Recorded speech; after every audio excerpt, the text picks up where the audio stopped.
So let's move on to our first speaker. So I would like to invite Dr. Shen to deliver his talk. So I'll give a brief introduction about him. So Dr. Shen is a tenured assistant professor and academic director of Nest Lab Research Group, School of Computer Science, University College Dublin, Ireland. He's also a senior member of IEEE and technical committee member of Intelligent Transportation Systems Society on mixed autonomy traffic. Also, Dr. Wang has been involved with several EU projects as a PI, co-PI, work package, and task leader in big data streaming for air traffic control and trustworthy AI for intelligent cybersecurity systems. He also ranks in the top 3% in both computer science and smart cities domain globally. His research interests include connected autonomous vehicles, explainable artificial intelligence, and security and privacy for mobile networks. Over to you, Dr. Shen. Thank you. Thank you, Trustworthy, for your introduction. I hope everyone can hear me okay, including the audience from Zoom, because I'm just testing the microphone here in a brand new room. So hope it works. We can hear. Yeah. Great. So yeah. So firstly, I'm very glad to be invited to join this ENSURE-6G event in Sri Lanka. USG. This is a very beautiful university and very modern.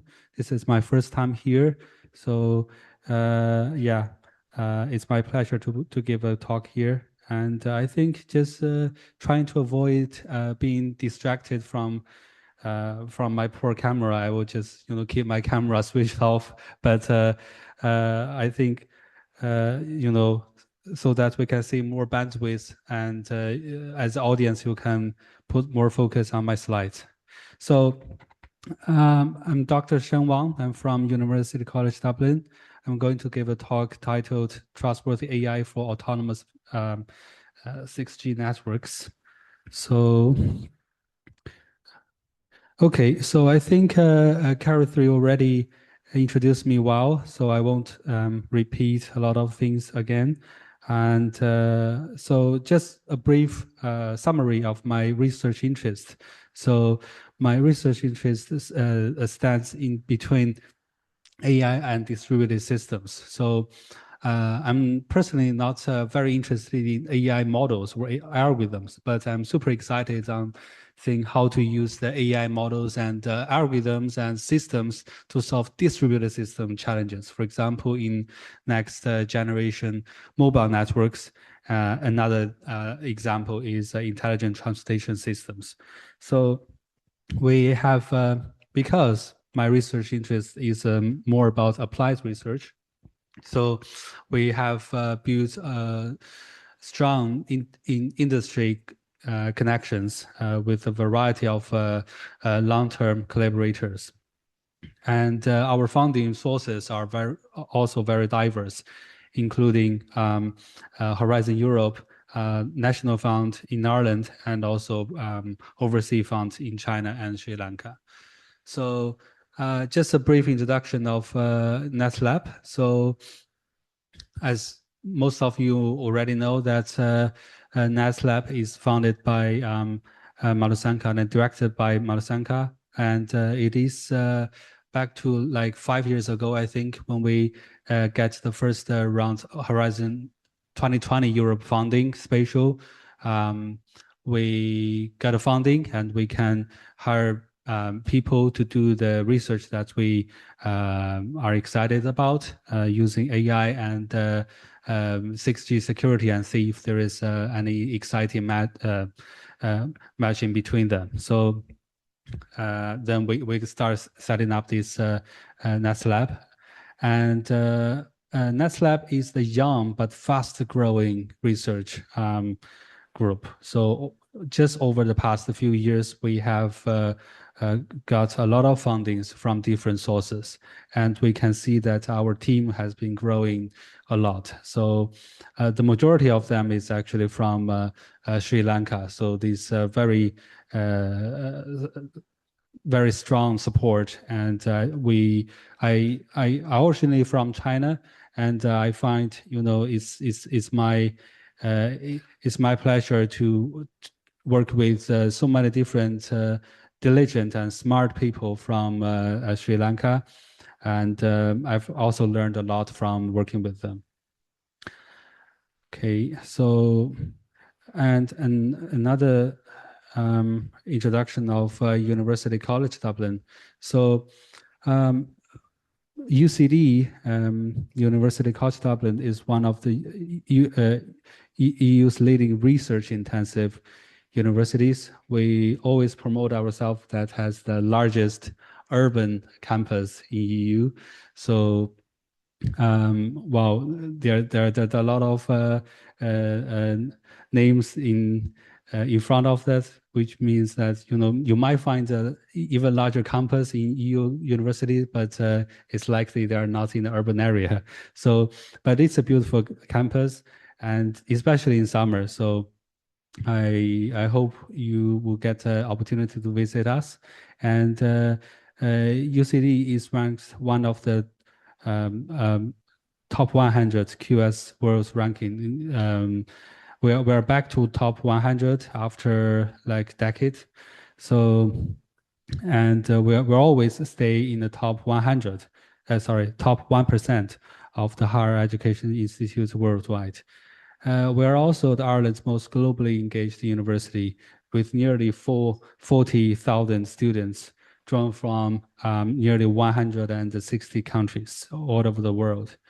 And I'm also from School of Computer Science. This is the largest computer science department in Ireland as well, in terms of the number of students and faculties. So, okay, so I think now it's the time back to the topic of my talk. So my talk is Trustworthy AI for Autonomous 6G Network Management. So I was told by Madhusanka that today's audience might from undergraduates. So I think I rather give more time on introducing the background of this technology. Okay, so if we see this mobile technology, so it experienced decades of evolutions, right? So back through this 1G moment.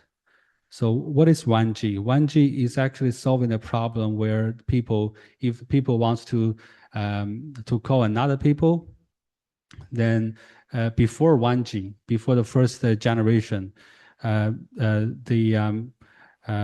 two people have to stay in a fixed location, and then dial the fixed number, and then they have a very pricey pre-allocated time to finish the call.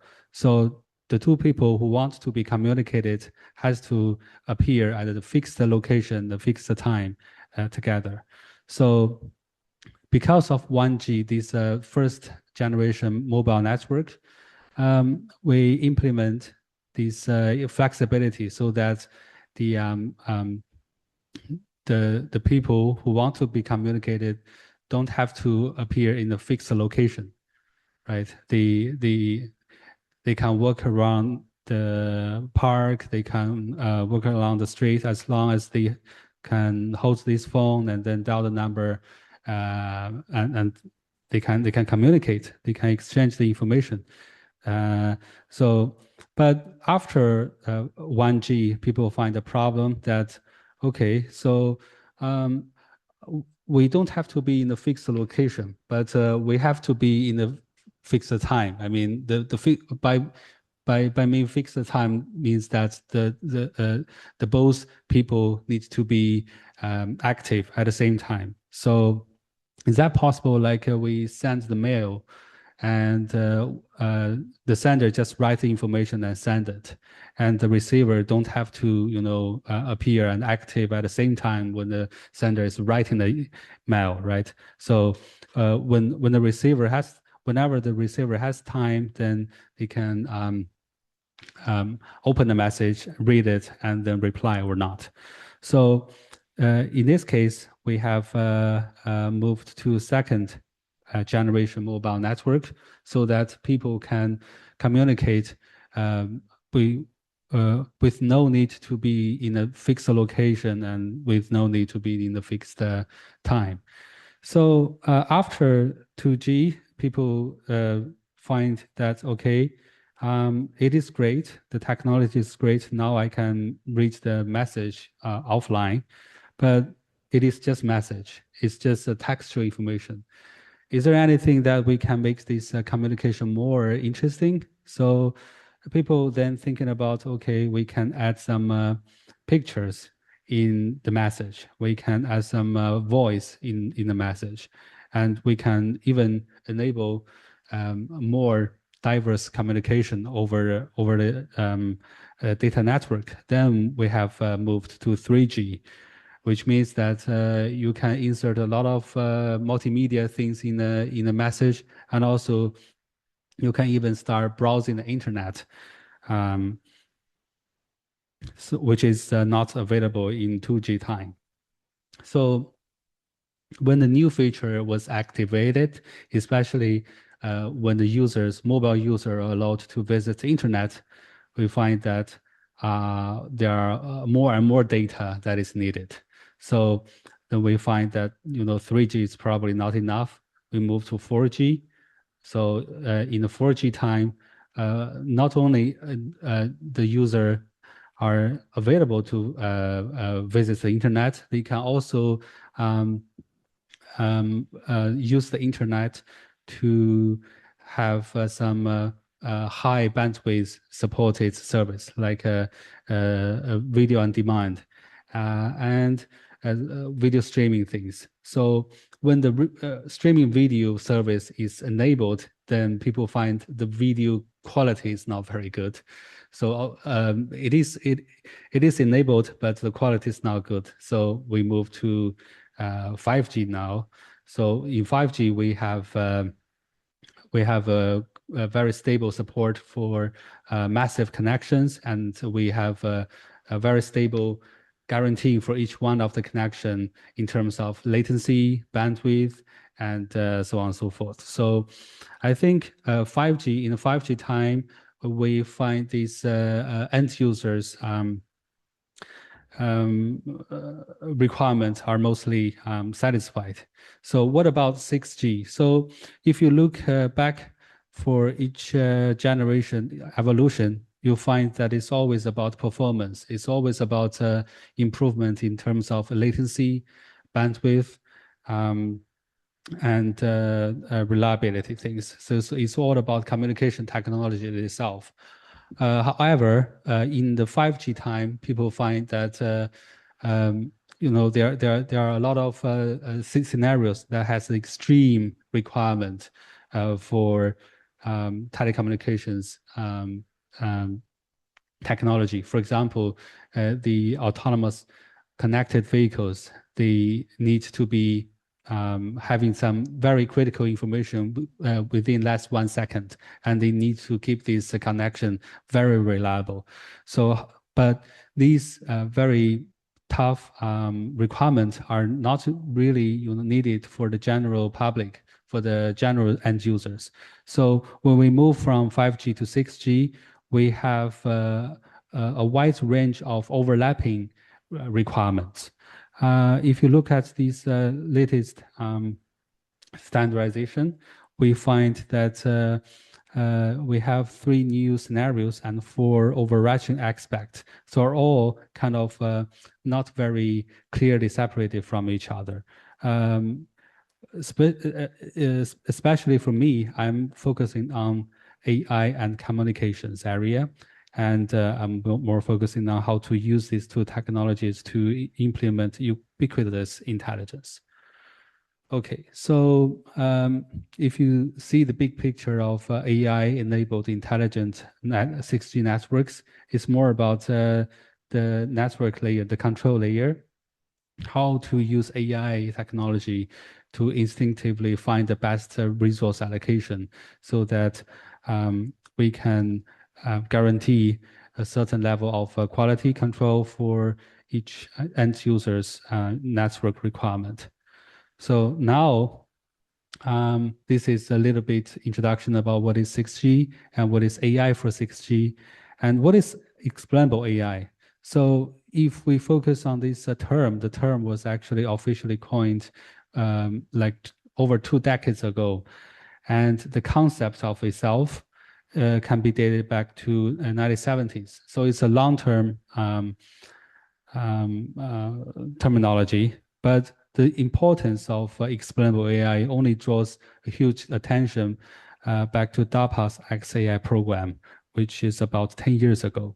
So this was the time, 2017, when people start realizing how powerful AI is because of deep learning, and also people start realizing the risk of applying that in different applications, especially important applications such as transportation, security, medicine, finance, and so on and so forth. So AI can be applied in everywhere, but especially these important applications, we have to know how AI making decisions, because in most of the time, maybe AI can do much better even than a human being, but sometimes it can make crazy mistakes.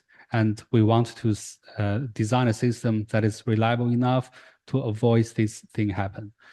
So this is the diagram to show what is the AI normal life cycle for AI. We get data, we clean the data, and then we train a model iteratively, and then we get a good model, and then we deploy it for inferencing. Okay, so the XAI traditionally can be applied to different stages in the data cleansing, and also in model training, and also after the model training during the inferencing.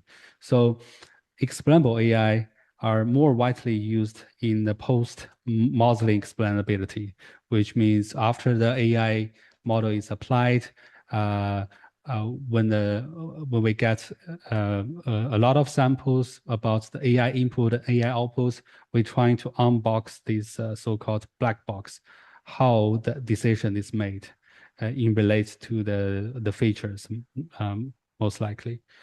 Okay, having said about 6G, AI, and XAI, how they can combine to impact the 6G network's design. So now I think it's the time to introduce the human factor, right? So the explainable AI is not just a technology, it has to produce some output that satisfies people's need. So on the left-hand side, we can see this 6G AI architecture, layered architecture. We have sensing layer, mining layer, control layer, and application layer. So as the application layer, you can basically see the whole network as a transparent one, and it is only the XAI technology only explained to the end user. So as a researcher, personally, I'm not fully concentrate on this layer because it is more about the AI application itself, right? It has much less focus on the 6G distributed systems itself. So for me, personally, I will be more focused on the legal auditors and the service providers using XAI to find out if AI is actually working correctly, and also if the AI is working in a way that is compliant with the relevant legal requirement. Okay, so some quick introduction about XAI algorithms. So the first XAI algorithm is called LIME. So what LIME does is, normally when we see the black box AI, it is very complex, right? So it has a very curvy decision boundary, so which is hard to explain. So what Lime does is trying to generate a lot of synthetic data set around the inputs that you give to the model to explain.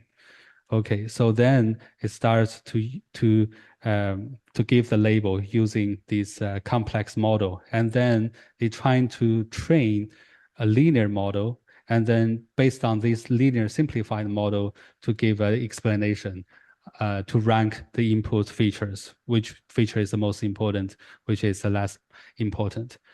It is quite quick, but it's also very simple, which means it is error prone. So people think a more complicated way called SHARP. They are considering the mutual impact among different feature pairs. So, but they introduce an exponentially higher computation load. And now we are in a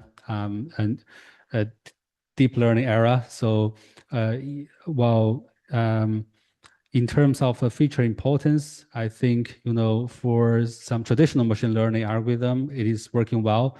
But for deep learning, we sometimes also need to know which neurons in your deep learning model contribute the most or the second most to your machine learning tasks. So we have this layer-wise relevance propagation algorithm itself as well. And also we have this counterfactual XAI. For example, you give two patients data to the model, and then you predict if this patient is likely to have a stroke or not. So then, well, if you have this positive prediction result, then you would like to know how this patient can do to reduce the risk so that this patient will have a higher risk of having no stroke. So how to do that is what we call counterfactual XAI. We will smartly find out the way which is the best feature to move to introduce a minimum possible change to flip this prediction result. So this is by far the most popular action-based explainable AI. Okay, so having known about XAI, 6G and 6G and AI, we can do a lot of things. We are just maybe referring to you our latest survey paper. I won't go detail about each one of the scenarios, but I just want to highlight these research challenges, right? So in the near future, what we need from this research area is we need to devise more quantifiable metrics to make it easier to measure and also more expressive for the stakeholders in different scenarios. And also, the more complex the model is, the more powerful the model is, and the less explainability it has. So how to find a better trade-off between them is kind of challenge thing to do. Also, the last but not least is how to make your AI 6G systems using XAI to meet the legal requirement, such as GDPR and EU AI Act. I think I actually like EU AI Act because it gives the very first step that you should do. Firstly, it's not like every AI application needs to be explained.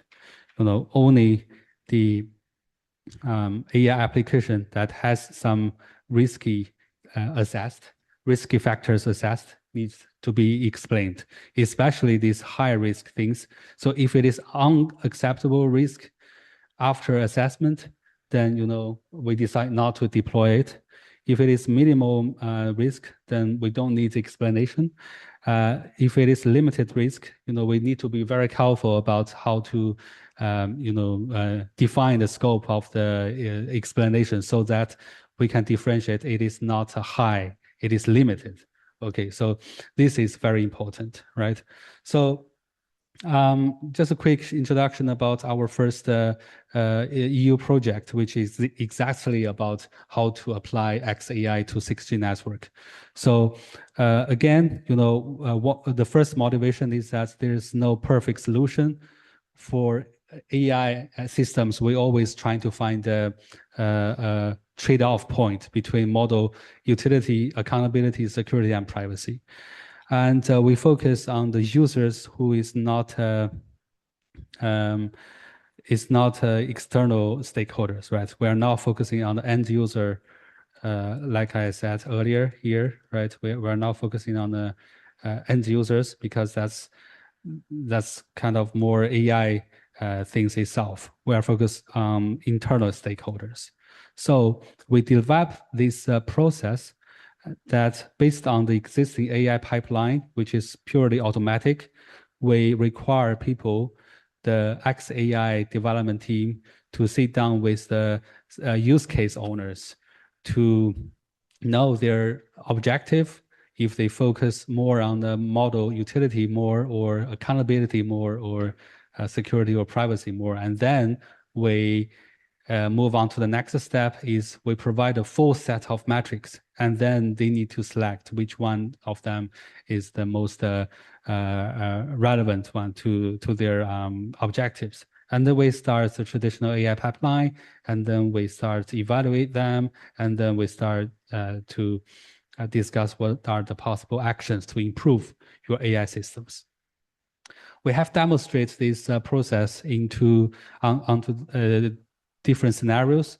We work with Montimash, an SME in France, and we find that using XAI, we find that for these 5G network traffic classifications, using AI model to categorize whether this traffic is from user browsing or from YouTube watching, these kind of things. And then the next step, we can use the same classifier to classify if it is malicious or not, right?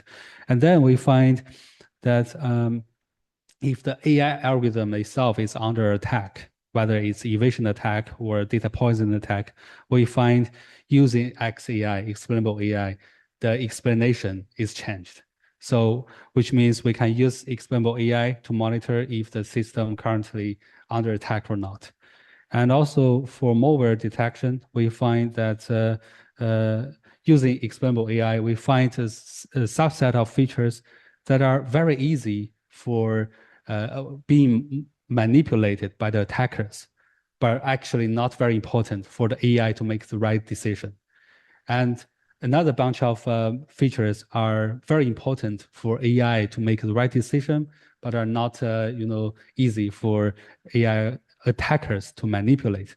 So we're trying to remove those features that are easier for not very important features, but very easy for the attackers to manipulate.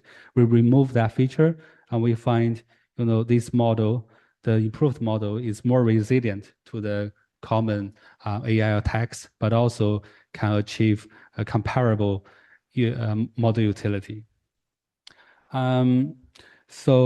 Because of this idea, we further refine it, called Sharp Refine, and we find that using our Sharp Refine model in comparison with the traditional Sharp, which needs to compute numerous combination of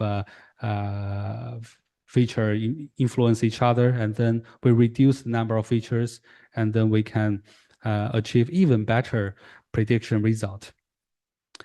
And also, one of the interesting things is we find similar to AI, the XAI, explainable AI algorithm itself can also be attacked. So which means that if you, as attacker, right, so we want our AI algorithm not biased. So how to ensure that? We use XAI, and we see if each one of the AI's decision, the feature ranking is uniformly distributed or not.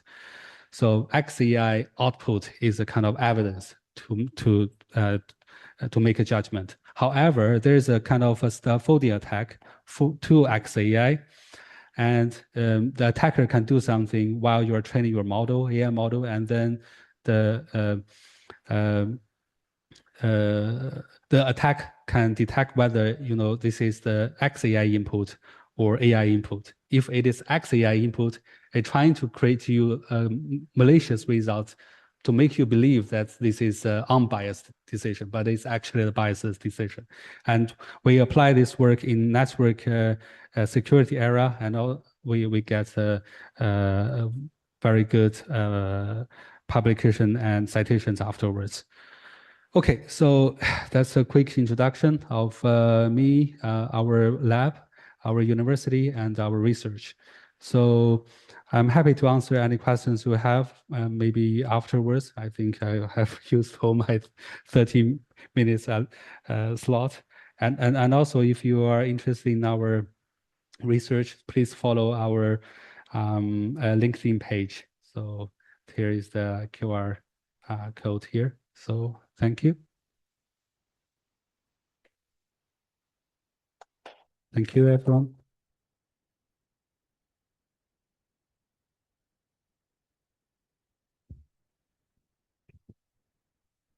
Shall I over to you, Charity, or over to Gurkan directly?